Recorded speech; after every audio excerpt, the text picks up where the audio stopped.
Hello, everybody. Jordon Lawrenz here for the Milwaukee Brewers post-game recap. Kansas City Royals came to town, and boy, oh boy, did they deliver. 11-1 is the final, as the Milwaukee Brewers are now 0-4, joining the Twins and the Braves as teams with 0-4 records to start the season. Once again, I am Jordon Lawrenz here for the post-game recap. Milwaukee did not fare too well at all against the Royals. Thought things were going to turn around in first home game of the year. You come to Milwaukee, you started off a rough season, right? I get it. Rough season series against the Yankees. Yankees absolutely crushed them, 4-2. First game, whatever. Freddie Peralta did very well. He hung in there, fought his way through. Then you have a 20-9 loss followed by a 12-3 loss. So things were not looking good after that 0-3 start. And then you get the Royals. Kansas City is just 1-2 to start the year. They're not the hottest team in baseball. They're not doing too hot. They played against the Guardians. They beat them 4-3. They lost their first game of the year 7-4, beat them 4-3,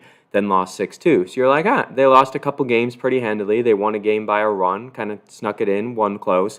And then they come to Milwaukee, put up a 3 spot in the first, get one more in the fourth, and then a 6-run seventh inning. That'll do it. 14 hits given up for the Brewers in this one as the Royals just absolutely crushed them.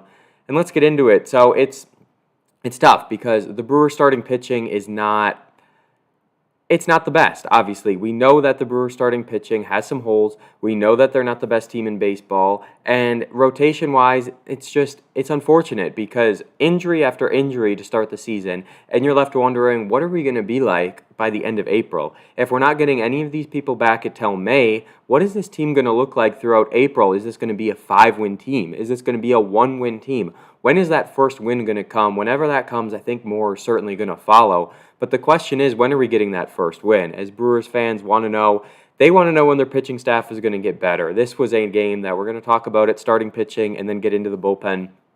Every pitcher threw 30 or more pitches in the game. You didn't need a position player to pitch in this one, so thankfully, Jake Bauers didn't have to come in and pitch. He got the day off altogether, but it was just tough, to say the least. And again, it all started in the first inning. I did an article that should be up tomorrow for reviewing the Brew on Fansided about the first inning deficits. Time and time again, the Brewers have needed to come from behind, and they haven't been able to do it because these are big deficits. Through 4 games, the Brewers have been outscored 10-1. They just are not getting runs in the first inning, and they are giving them up at such a rapid rate. What is the team supposed to do? I understand the bats need to come alive. Yeah, the Brewers had 6 hits, but you only had 1 run in the 7th inning from a guy who has struggled, to say the least. So, as a team, the Brewers are going to need to figure themselves out because their identity has always been has always relied in their pitching. You have Brandon Woodruff, who's hurt. You've got Freddie Peralta. You had Corbin Burns. When you have Devin Williams, Josh Hader, when you have top-level relievers, and now most of those people aren't on the team anymore, you start to question, well, what does the future of this team look like? Because sure, you make trades, you sign players, but you're signing older players, you're signing guys that don't have experience, obviously, with the Brewers, and it's not like a team sport where football or basketball where you really need to mesh with the team and find that team chemistry and everything like that. But still, you're in a new environment, you're with new people. If morale is down, there's nothing you can do to fix it. Willy Adames obviously was always the top guy for the team. He's gone. His vibes are gone, and when the Brewers are giving up 3 runs in the first inning and then another one in the second, this isn't good. American Family Field was dead for a lot of this game. The most they came alive was for the Ricky Weeks ejection. I forgot to include that in the list, but obviously that is something to discuss.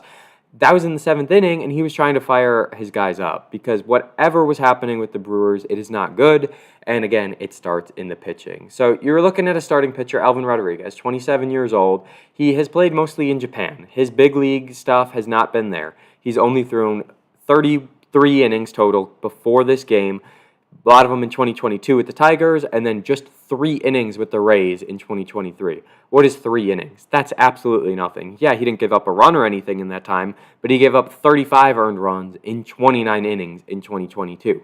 So giving up more runs than innings pitched, struck out 25, walked 15. Not a good ratio either. But at the end of the day, his final line here against the Royals, he threw 4 innings, gave up 4 runs, all of them earned, 6 hits given up in the game. He struck out 3. And he only gave up the 1 home run, but this Brewers team has given up more home runs than basically any team in baseball with the Yankees and everything like that. Not good. 42 of the 64 pitches he threw were for strikes, and with his 4 innings, he posts a 9 ERA. Other Brewer pitchers later in the game, ERAs north of 10. You've got an ERA of 35 on the team. Like, this is not a... Don't look at the ERAs if you're a Brewers fan, because those are just one number in the grand scheme of things. But the crooked numbers do speak volumes, and they do have to be brought up. So, another big talking point from the first inning in this game. Jackson Chourio, who started in the field for the first games against the Brewers, now he was moved to the designated hitter spot. Christian Yelich went from the DH to left field, and one of the big hits that came in that first inning, it was hit to left field. Yelich wasn't able to make the catch. Again, his first game out in the field. He didn't have a single hit in this game. His average is under 100. We'll talk about that maybe when we talk about Chourio. But I don't know. I think if Chourio's in the field, he makes that catch and nothing comes in the first inning. If Chourio is in the field, he's a lot younger. He's got different sort of speed and not the back injury and things like that. He is one of those guys who's going to put his whole body on the line for something. And now when you look at Yelich, obviously the back injury, coming off the surgery, playing his first game in the field, he's not reading things correctly. He's taking things a little bit differently, and maybe he didn't get a good read on the ball, I don't know, or he just couldn't reach full acceleration. He wasn't able to get back far enough to make the catch. All of those runs that came in the first inning were with 2 outs. So that's another big key in the game. But I did want to mention the Yelich-Chourio battle for the fielding spot, because it's just not something we're gonna leave that for a little bit later with our last point. But you don't want a DH who's striking out 8 times in 9 at bats, or 10 at bats. But you don't want a DH who's batting .077. So we'll talk about that when we get there, but the bullpen is just absolutely gassed. I mean, this team is not equipped to be this low on pitchers this early into the season. They had an off day. They pitched Wednesday, or they played Thursday, and then had an off day Friday. So only 4 games into the year, and to have all of these pitchers just be so exhausted where they aren't able to... What are you supposed to do? Throw Jake Bauers out there again? Like, it's... Every pitcher has had to throw pitches, and it's not getting better anytime soon, which is absolutely the problem. So you look at the pitchers for the Brewers. Obviously, they're one man short. You have a suspension. You're going to just keep them on the roster, and then once the suspension is over, everyone will be back together. Other than Freddie Peralta, this team has not been doing well pitching, and again, here we saw it with this game. Hudson came in. He walked 2 batters. He struck out 2 batters. So 1 inning, 30 pitches. It was dangerous, though, because when he came into this game, the bases were left loaded. He did leave them stranded, so kudos to him for being able to get out of the inning, not giving up any more runs. It was already 4-0 at this time. In the 5th inning, any more runs could have just absolutely killed the team. The team lost anyway, didn't matter. But Hudson did a good job. He kept himself in it, and even with the 30 pitches he threw, he still fought his way through and didn't give up any runs. That was his first appearance of the year. First home appearance of the year. He did pitch in New York on that first game where he threw 24 pitches. So when you're throwing 24 pitches in one inning and then 30 pitches in another inning, it's going to add up over time, because that is a big number. I know Pat Murphy wanted 3-4 innings out of Rodriguez. He was able to get that, but then from there, it was just struggle after struggle. So from Rodriguez to Hudson, then you went to Elvis Peguero. Peguero 1 1/3. He left the game with the bases loaded in the top of the 7th inning. This is where Ricky Weeks ended up getting ejected right after this. But Peguero, 4 hits, 4 runs, all of them earned, 1 walk, 0 strikeouts. 25 of the 41 pitches he threw were for strikes. Peguero, another guy that did pitch in a game, he threw 29 pitches in 2 innings, and that was back on Saturday. So he had just 1 day of rest, and then he threw 29 pitches in that one, and then in this game threw way less innings, only threw 1 1/3, but threw 41 pitches. You look at that, 41, 29. You're throwing so many pitches when you've got 70 pitches between Saturday and Monday. You're looking at a starting pitcher who's pitching and then needs 3 days, 4 days of rest, 5 days of rest. Relievers do not have that, especially when you're 1 pitcher short. So it's just a big deal for the Brewers to be having all of these guys throw so many pitches. And then last but not least, Grant Anderson came into the game. He made his debut, and it was a roster move earlier on in the day. He goes 2 2/3 to finish the game. 4 hits, only 3 earned runs. However, he gave up every single run that Peguero left stranded with the bases loaded. When Anderson came into the game, he gave up 3 runs on his first 7 pitches. So not good. He threw 48 pitches. Peguero's ERA is 10.8. His ERA is 10.13. The Brewers are just throwing pitchers at the wall, trying to just fight their way through a game, and we're 4 games into the year. On the other side, you got the Royals, their starter's throwing 95 pitches. He's going 6 innings, everything's fine. The Brewers need that. They absolutely need someone to be able to step up, and they need someone to be able to throw some innings and eat up a good chunk of it, because right now, there's just nothing left. The Brewers are clawing their way through. Michael Lorenzen will be taking the bump tomorrow for the Royals. Undecided pitcher for the Brewers. Is that a shock? Absolutely not. Freddie Peralta will be pitching on Wednesday, which is good to see as that ends the series, as it'll be Peralta pitching in that one, and then the Brewers do have some starters penciled in for their games against the Reds. But when you've got bullpen games back-to-back to start the year at home, not good. Not good at all. Brewers fans, not only do they want more, they deserve more than what they've seen so far, and it's just been an abysmal start to the year, 0-4, an 11-1 loss to the Royals. Last thing here you see on the list we want to talk about, Jackson Chourio has not been good. He has been horrible, to say the least. When you start 0-5 with 5 Ks against the Yankees, and then you come into this one and you strike out in your first 3 at-bats, you're 0-3, yes, you do have to give Chourio credit. He was able to put up the number that prevented the shutout. If the Brewers were shut out in this game, I don't even know what to say, because it's a pity run at that point. Like the 11-1 game, what is the one run really doing? But it did enough, and that's all that matters. So Jackson Chourio in this one, he was 1-4 with the RBI, 3 strikeouts, obviously in his other at-bats. His average sits at 211, so he's not doing horrible in terms of hitting the ball, but he's certainly not doing great.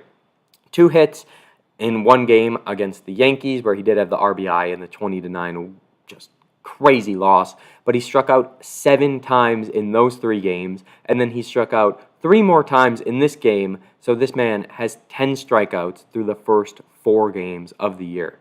You look at his spring training numbers, you're like, what in the world has happened? The big leagues are just a whole different animal, and there's no other way to put it. You're playing the Yankees, who are a top-caliber team, made the World Series last year. No harm, no foul when you lose to the Yankees, but when you lose 3 games in a row like that, and then you strike out 7 times, 5 strikeouts on opening day. I mean, it was just, couldn't catch a break. And then here you start 0-3 with 3 Ks. So again, your average is 211, but you are the designated hitter.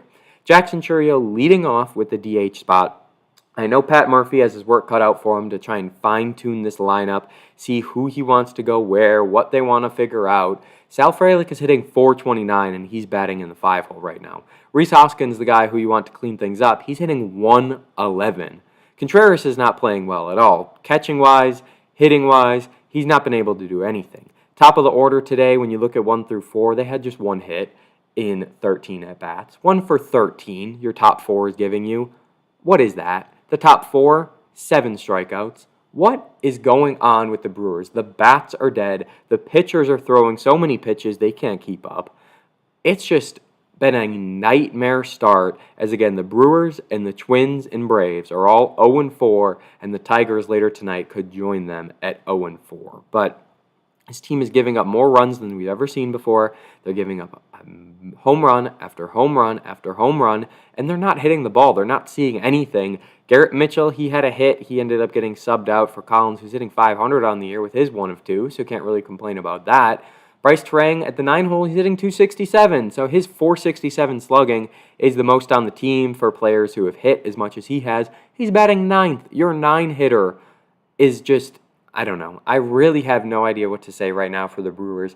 You're going to have a lot of work cut out for you in terms of fine-tuning this lineup, because you cannot have Christian Yelich in left field if he's not able to make the plays. You cannot have Chourio being the designated hitter if he's going to strike out 3 of 4 times or 5 of 5 times. Those things just can't happen. So I wrote a lot of notes for this game, but don't have a whole lot to say at the end of the day. Ricky Weeks got ejected, tried to light a fire under the squad. It didn't do anything. They scored the run with Chourio, but then, I guess they only gave up 1 more run after that in the 8th and 9th inning, where they gave up the 1 in the 9th, but this team is leaving runners on base left and right. You look back in the bottom of the 3rd, or in the bottom of the 2nd, Terang, who I just gave his flowers for, he left the bases loaded. Bottom of the 3rd, Frelick left 2 on in that one, and then a leadoff hit in the 5th was all for nothing. So many runners left on base, so many pitchers struggling, so many guys can't seem to see the ball right now, and at the end of the day, the Brewers are 0-4. They're playing in front of a lifeless American Family Field. They need to give them something for this upcoming homestand, because if not,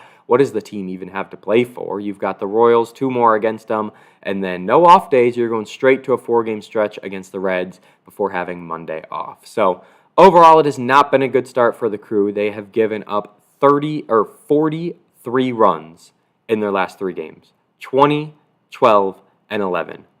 43 runs in their last 3 games, and they have scored just 13 runs themselves. I don't know how else to put it. This team is struggling, and they need to turn it around quick. Maybe their first home night game will be different. We'll see tomorrow night as they get the Royals 6:40 Central Time first pitch, and then an afternoon game again on Wednesday. So that'll do it here for me, Jordon Lawrenz. Thank you for tuning in to this post-game show. Brewers are 0-4, and they have to turn it around quick. Thank you all for